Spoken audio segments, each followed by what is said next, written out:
So for everybody watching, I'm going to give a quick intro to who everybody is. I'm Mary Fellows. I'm CEO and founder of Greenwood Studio. We are a sustainable fashion consultant business. We have a series of different wider experts and extended family of people who come in and help us achieve goals for brands around their sustainability offering. Brands both big and small, from e-com platforms to smaller independent brands and luxury brands, and done digital content for household name platforms including Amazon and Yahoo. And it's actually a lot of the celebrity stuff and a bit of editorial is the reason why I know Nikki Weir, who is here with her Rapunzel locks.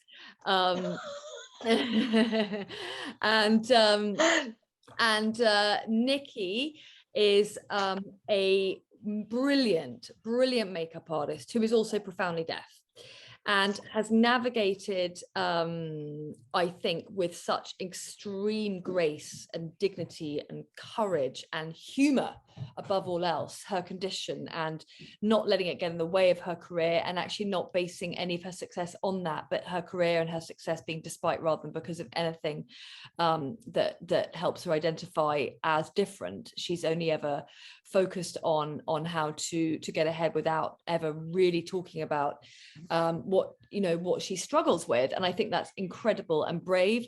On the other hand, we've got Claudia, who it's really lovely to meet you, Claudia, and I really admire what you're doing with AbleZine. If I'm not mistaken, you were a stylist before you were doing AbleZine, is that right? Yeah. And was it Hunger, mainly on Hunger magazine? I was freelance. So you were freelance too. You did some stuff with Hunger as well, didn't you? And then not long ago you were diagnosed with ME, and which has left you finding life sometimes, I imagine, extremely hard. Is that right? Yeah. And so therefore you've created this fantastic platform called AbleZine, which I've looked at, which looks beautiful, and you're encouraging people to be much more transparent and share their stories and to come out and to talk about things and find commonalities and community and support through sharing stories and through the brilliant storytelling that digital platforms enable. Does that sound roughly about right? Well, we're a print publication first, and we do a lot of social media kind of outreach and collaboration and stuff with the wider community. But for the time being, we focus on print. You'll focus more on print. Okay, good to know. Good. Well, thank you both very much for coming today. I think it's really interesting what different perspectives you both bring to what it means to be in inverted commas different in the world of fashion and the arts. Nikki, we first met many moons ago when we were both assisting, really, I think it was, and have gone on to have a very good friendship and do a lot of adventures together, including crossing a river in Azerbaijan in an army tank, I mean, you name it, we've done it. And I wanted to really kind of just go back to the beginning, because I think, in due course, what's interesting is with Claudia being here is that in due course, you're going to have your own platform called Wonderment, which is going to be a multi-channel offering to empower those who are either hard of hearing or profoundly deaf, and to get more conversations going around that. And I think what Claudia's done is so inspiring around getting those conversations started. So without contributions like hers to this, it'll be interesting to see, where things would go. But I would like to sort of think about your story having a beginning, middle, and rather than an end, a new beginning. And the new beginning will be Wonderment when that goes eventually live. But from the beginning and the middle, I wanted just to get a little bit of fill in those gaps for the benefit of those who are watching and for Claudia's benefit as well. So you first discovered you were deaf when? I didn't, because I didn't know anything different. It's just my parents, and they thought I was autistic because I wasn't responding. I couldn't speak. I couldn't communicate. In my world, I was communicating fine, but in our world, they couldn't understand what I was saying. So they thought there was something wrong with me, but they weren't sure. And then they realised maybe I might be deaf. So maybe I've got hearing loss. And then, so my father came in with, the tray and teapot and everything. And he said to my mother, my late mum, bless her, say, get her to look at you and I'll drop it and see if she responds. And she was like, oh, fine, don't be so ridiculous. She's fine. So my dad did that and I didn't respond at all. And then they thought, right, okay, well, maybe we should get her tested. So I did. And it took a year of battling with the doctors to say she needs hearing tests, there's something wrong with her. Yeah. And then after a year, yeah, they said she's fine, you know. So in the end, they said, yeah, she's profoundly deaf and she needs to wear a hearing aid. Yeah, and then that's the beginning of realizing that I was different. And for the benefit of those listening, profoundly deaf means that you literally cannot hear a single thing without unless you have some support. I have to have hearing aids. I have to have them. I am 90% profoundly deaf, so between 85, 90, and then it's literally pretty much almost at the bottom. So so yeah, that's I can't function without them. So if I'm talking to anybody and my battery goes, it's awkward. So I that happened to us when we were at that workshop the other day, weren't we? We were at a workshop. Oh yeah, goodness. I mean, it's really embarrassing in meetings, fast forward when I'm in meetings or anything, and then I can hear the beeping noise warning me that the battery's going to go, and then suddenly it just goes, and I'm having to respond. Well, not respond, you know, I just have to carry on, and then it just turns into the lip read mode and everything, and try to gauge what they're saying, and I don't want to say, hang on a minute, I'm just going to change my battery. So it's just awkward. So yeah, I've been in that situation many times.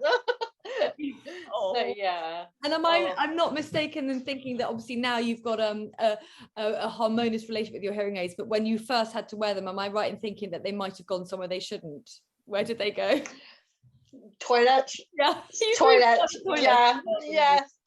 Well, I mean, it's just that you know, my mum would say, you know, you have to wear these things. Like, but why do I have to wear them? You have to wear them. You're deaf, and it's like, but how come everybody doesn't have to wear them? So you know, so I'll wear them, and then I'll break them, and then I'll put them in the toilet so that I don't have to wear them. And she'll go absolutely ape, and then you know, she'll say, oh, for fucking crying out loud, you know, you know, and then I have to keep getting new hearing aids, and I keep doing the same thing, you know.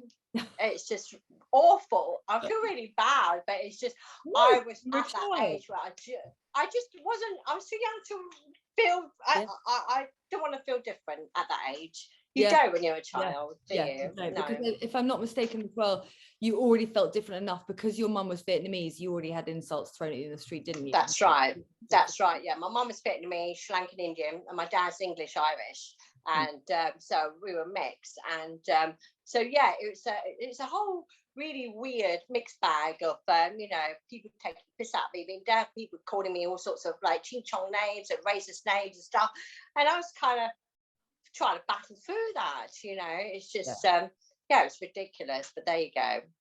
Yeah, well, here you are today telling the story with such courage, which leads me back to Claudia. So Claudia, I mean, I really admire what you've done with being so transparent and vocal around what's happened to you, and what's been your journey so far in terms of, you know, like diagnosis, what and everything that's happened to you. Can you tell us a bit about that?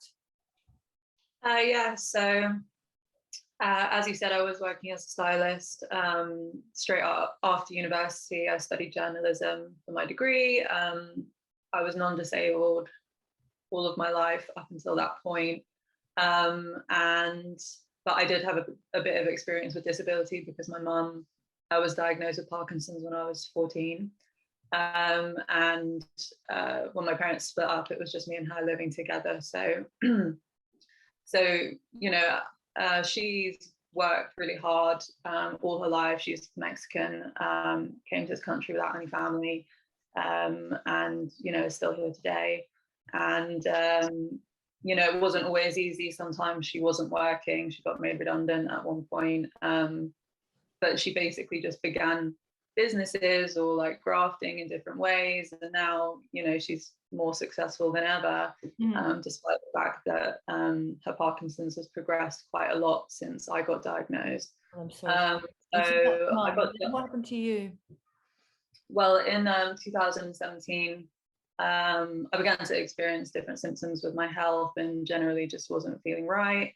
and eventually something triggered, I guess, a crash, and I was sleeping like 16 hours a day. I couldn't really stay awake. I couldn't really function. Became really weak with my muscles and everything, and eventually did the maths for what I thought I had. Went to the GP, told him this is what I think I'm sick with, and he didn't disagree with me. So I got a preliminary diagnosis from him for chronic fatigue syndrome. And the waiting lists for the NHS to get an official diagnosis are about 8 months. So wanted to kind of bypass that, because at that point I couldn't work anymore. So it was really important that I had an official diagnosis so that I could, apply for employment support and things like that. And then kind of in the years following on, I've been diagnosed with fibromyalgia and hypermobile joint syndrome and gastroparesis, and kind of just like snowballs, because when you're not treated initially, it just kind of opens the door for more and more comorbidities, which is the kind of technical term for other conditions that will develop as a result of your primary condition.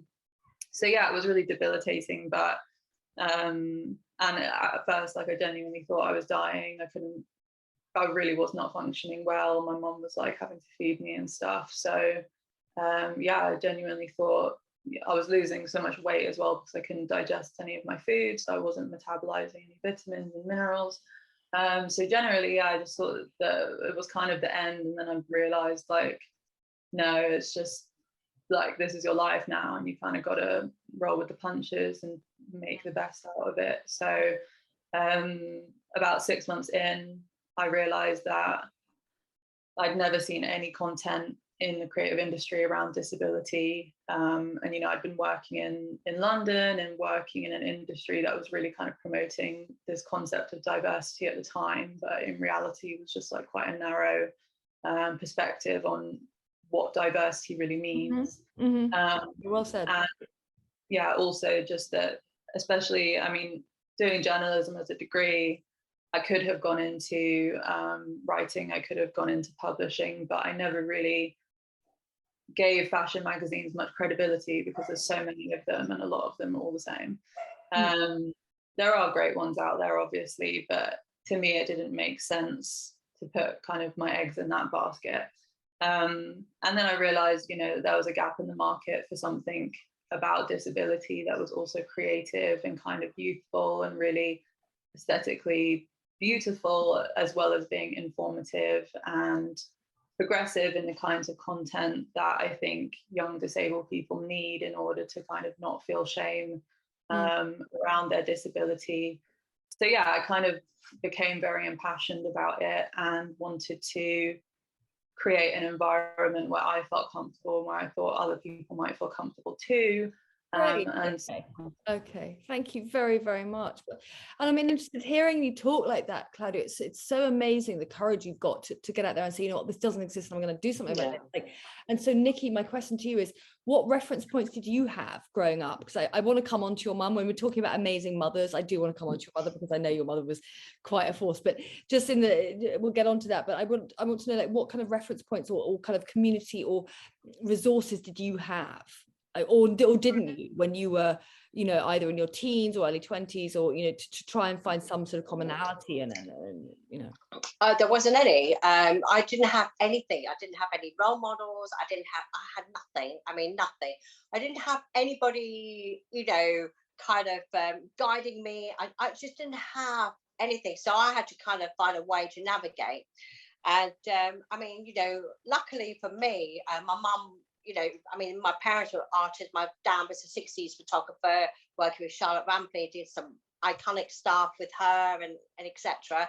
And then my mum, being a fine art artist, and she was responsible for the psychedelic lighting in the Rainbow Theatre back in the 70s, I think. And so she worked with every rock stars possible and everything. So she had wonderful stories, and it was great. So they were very bohemian and very, free spirits. So they weren't that what you call a normal parent. So they just sort of left me to get on with it. And whether that's a good thing or not, I don't know. But so I would go to school and I would try and I would see all these kids doing gymnastics or netball, but I would never get invited. I would or play clarinet or an instrument. So I would go up with this hearing aid hanging out, and I said, "Oh, can you teach me?" And they were really surprised. You know, they'll all be so surprised. Yeah. So I would join in, and then I would join in the gymnastics, join in everything. And then I just went into my world, and I was in my world for a very long time because I didn't really have anyone that was on my level or tribe, if you like. So I was kind of create a world for myself. That's what I did, you know, and no subtitles, no nothing. So I would watch films, for example, and then everybody would laugh, and I kind of laugh, just join in, but I don't know what the hell they're talking about. And then I was like, "Oh, what's going on? Oh, I'll tell you later. Or, you know, don't worry, it's nothing." So I was constantly pushed out, and I kept trying to join in. You know, it's just so many battles, endless really. So I just kept you know, plodding along and just kept going. And yeah, that's from my teens into my, you know, then I thought, right, well, I'm going to makeup artistry. I thought, okay, I'll start by doing hair, and it was horrendous, you know, because there's all mirrors everywhere. And of course I can lip read, and I can see what people are talking about over there and over there and over there, and they would take the piss out of me every day, every day. Brutal. Yeah. Oh, I just don't. I just thought, just carry on, and I thought maybe this is normal. I actually thought this was normal. Maybe, oh, okay. And then after a year of them, you know, kind of literally kind of bullying, so I just thought, right, I'm going. So I left. And wait, am I not mistaken though that you might have got your own back on them? Didn't you get your own back on them? How did you do that again? Because it does make me curious. Well, I mean, I'm not a revengeful person, but they were really outrageous. I mean, they would literally laugh at the way I would avoid picking up the phone because I can't hear, I can't understand. So so I would pick up the phone, and they would laugh. I mean, it was you know, and I never told anyone, not even my mum, no one. And I would go to the bathroom, cry, dry my eyes, come back, and just carry on. And so I had no one to talk to. So I just thought, so after a year, everyone had their holidays and etc. And so I thought, okay, I'll wait, I'll ask. My grandparents are coming over from Singapore. I can't wait to see them. And then I said, oh, can I have this holiday, 2 weeks holiday? And he said, well, you have to be here for a year. And I said, well, I've been here a year and a week extra. And he said, well, you're not having it. So I thought, okay. So, and he was really aggressive, really greedy. Then he would say, okay, whatever you do not book in highlights or colors or whatever after 4 o'clock or whatever. What do? I do that. But the next week I thought, right, I just double booked everybody, didn't even pencil it in. I just like, no, that's it, sod it. You treat me like shit. There you go. Or so you caused complete mayhem in the salon. Yeah, basically. I'm not proud of it, but you know, I left, and I just thought, you know, that's what you get. But I mean, there was no disability rights whatsoever back then or anything. So it was just, you know, it's only kind of quite recent, I would guess. But it's just outrageous how you get treated, and it's just for, you know, you're struggling enough as it is, I would imagine, same for you, Claudia, is that you try your best, and then you get some idiot knock you down, or you try and get help. I mean, it's a challenge constantly, you know, and that is why I just thought, you know what, enough. This is a time where something needs to be done, and I've been thinking about this for a while, you know, be that bridge to create the deaf, the hard of hearing with the hearing well, because the hearing well do not get it, because they think, oh, put in a hearing aid, you're fine. No, it's a lot more than that, you know. It's a lot more than that, because you put in a hearing aid and they say, oh, can you hear? They start doing all these random hearing tests. This is how you take the piss. So it's just really annoying. So it's I do still have to look at you. I still have to lip read. I still have to kind of work out and string up what the conversation to match what I think is being said. I don't know if that makes sense. Yeah, no, you piece it together, I guess. I mean, I think what's Yeah. important about both of you to me is that both of these could be seen as like, until someone actually really understands, they could at first glance be considered to be invisible disabilities, right? Like, Claudia, I don't know if you have your cane, then that's a different story, but like right now, what's amazing is sitting talking to you both on Zoom right now, like for example, just this is only Zoom, but anyone else watching this, if they were just watching the Zoom talking, we were talking about something separate, they wouldn't know that either of you guys are going through this, right? Like, so there's a point at which where, you know, I think it can be tough, isn't it? Because it's like you don't immediately strike someone as having an obvious disability. So then, you know, or as Nikki, as you say, you know, then people might think, oh, she's deaf, but she's got a hearing aid. So what, you know, in the same, you know, and I'm sure, Claudia, you've had people being like, so do you just feel tired quite a lot? And you're just like, this is not about being tired. We all get tired. Like, no. So I guess that the common thread here, in a way, I'm wondering is whether this kind of sense of complete misunderstanding and lack of education and lack of awareness from other people is part of the problem. Claudia, what would you agree with that?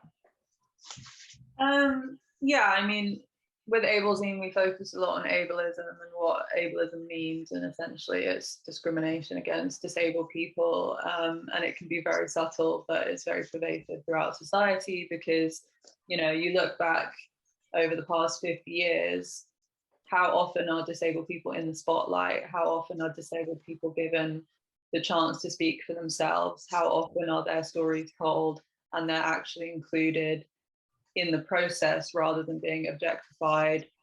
What you mean, like through, say, the Paralympics or something, which treats them as separate, for example?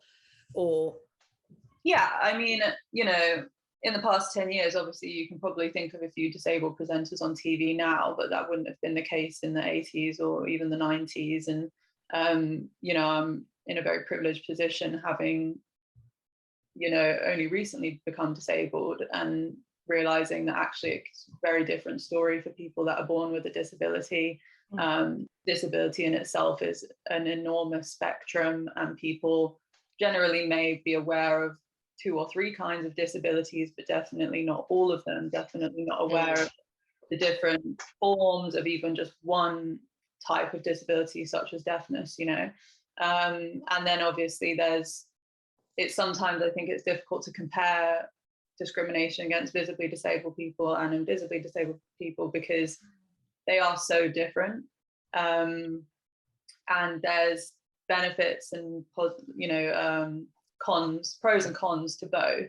Sometimes if you have a very visible disability, the support may be more available to you because it's already established, whereas for people that have been struggling with invisible disability, those support networks, whether it's within the medical system or elsewhere, are only just beginning to become real.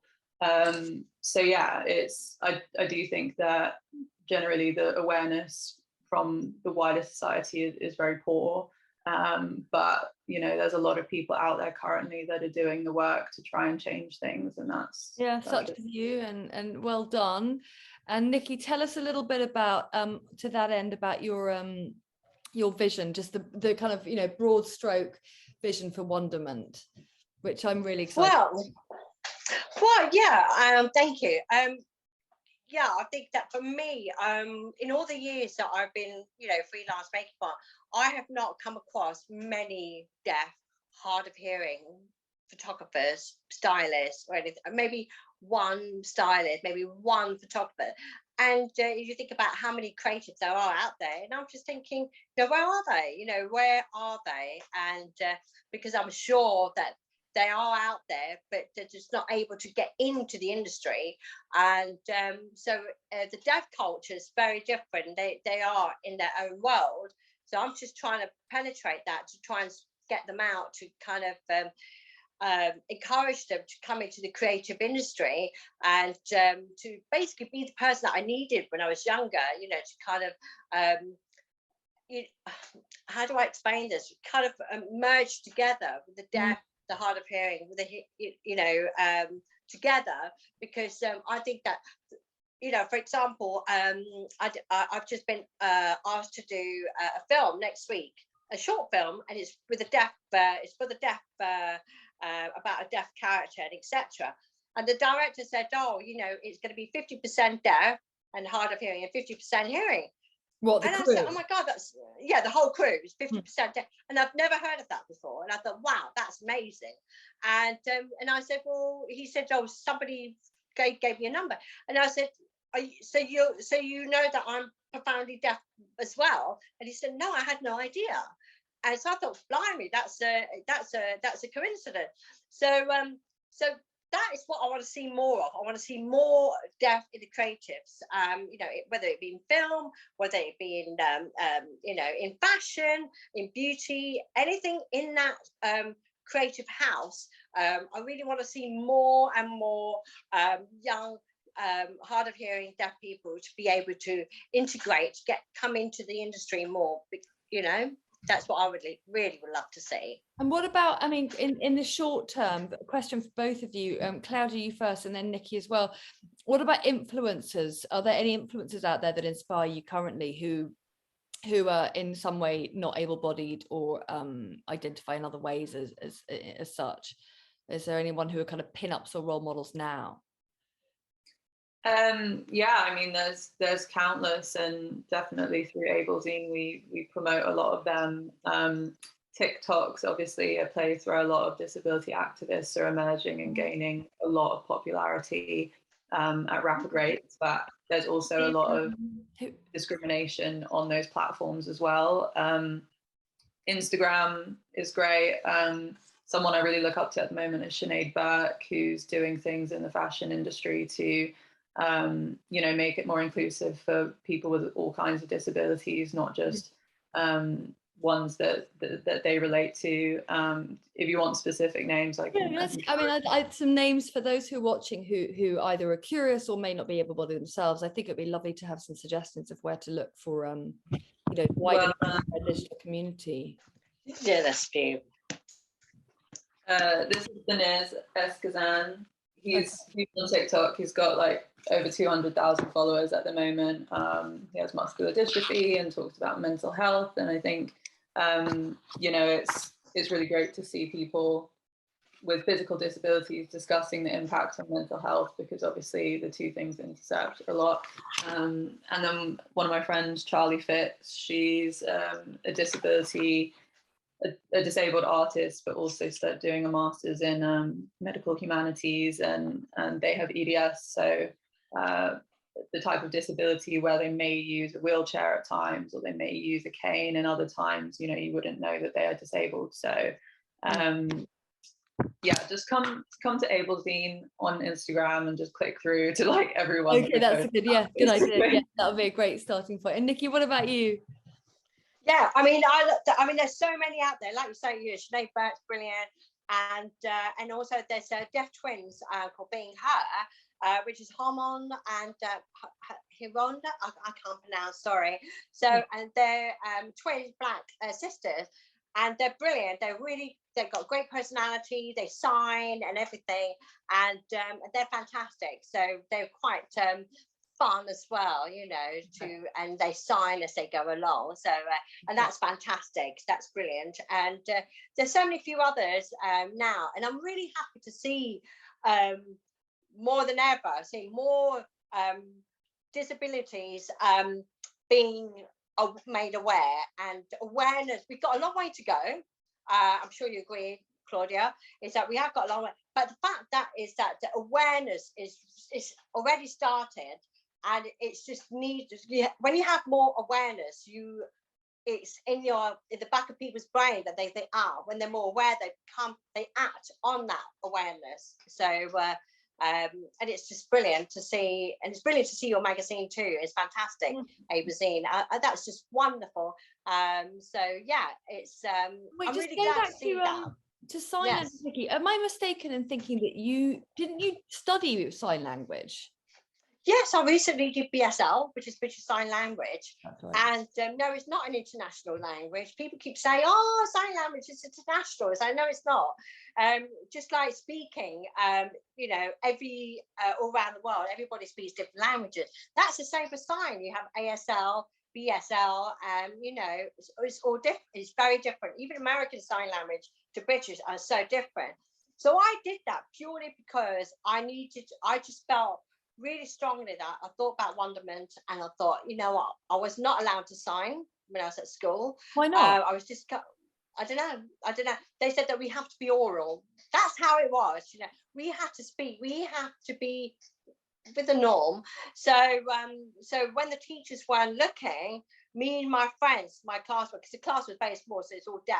And so we would sign to each other and, you know, have a good giggle. But of course, we think that no one can hear us. But of course, normal hearing people can hear us. But we're kind of, oh. So I was discouraged from signing. I wasn't allowed. And it was, yeah, I just never understood that.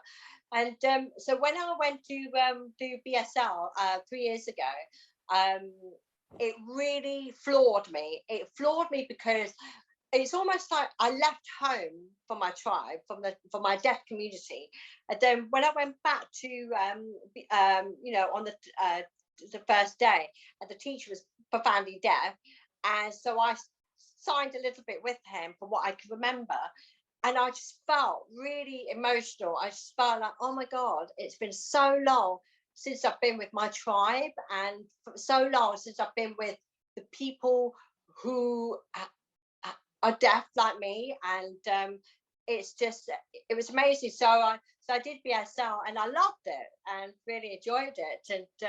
And oh, what, very quickly, one thing that when I was learning, one night, it was one hot summer's night, and I was coming back, and you know, the bus was packed. Normally I go upstairs, and I thought, oh, let's just go downstairs. Now, sitting downstairs, and then I noticed there was this older woman and her son on the left. And the older woman, you know, she tried to get off the bus. And I thought, oh, let me just help with the child. She realised it was the wrong bus stop. She tried to get, and her son said, oh, my mum's deaf. And straight away, I said, oh, you know, I'm deaf. You know, she's like, no, she was really shocked. We started signing. Really, you know, we signed, and she said, I can't believe you're deaf. I said, I can't believe you're deaf. And then she was so happy because she went from looking really sad. And then anyway, she got off the bus. We continued signing, you know, saying goodbye. We continued signing, saying goodbye. And I saw her son signing to her mum. Wow, that was amazing. She signed to you. Then I got emotional. And then my husband said, you made her day. And I went, no, she made mine. Because it made me realise the whole reason why I'm doing this. And it made me realise that nobody talks to her on the bus. Of course. Yeah. Okay. Do you know? Because what so, if they did, would she then turn around and make a gesture that says that I can't hear or something like that? Well, she won't be able to understand. She was profound. I mean, she was literally deaf. Worse than me. Yeah.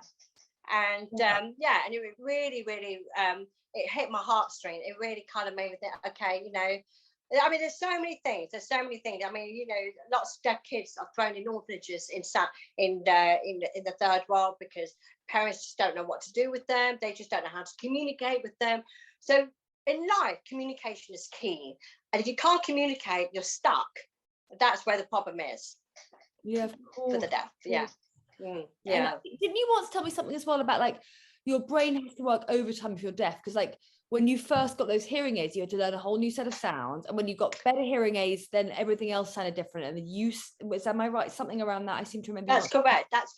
Yeah, I mean, your brain. I mean, it's marvelous, but your brain, you know, it kind of stabilizes with your hearing. So when you know, when you lose a part of your hearing, your brain, then you have a hearing aid. Your brain tries to kind of stabilize your brain to try and balance your sound and etc.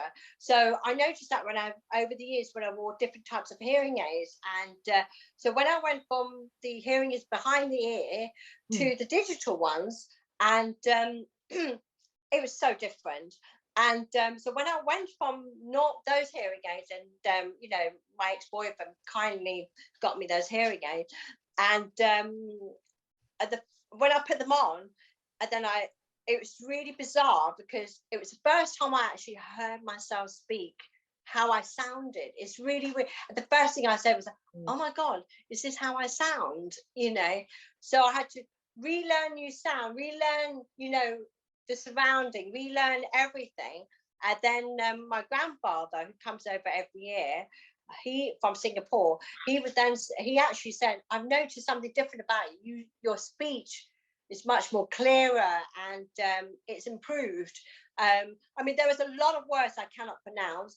So when I have a conversation with somebody and there's a word I want to get and I know I can't say it, I skip and I'll find another way to express myself. I don't know if that makes, yeah. No, That's how I got does. by. Yeah. So, Oh my God, you've been so brave. Well, as have both of you. I think we're nearly at time.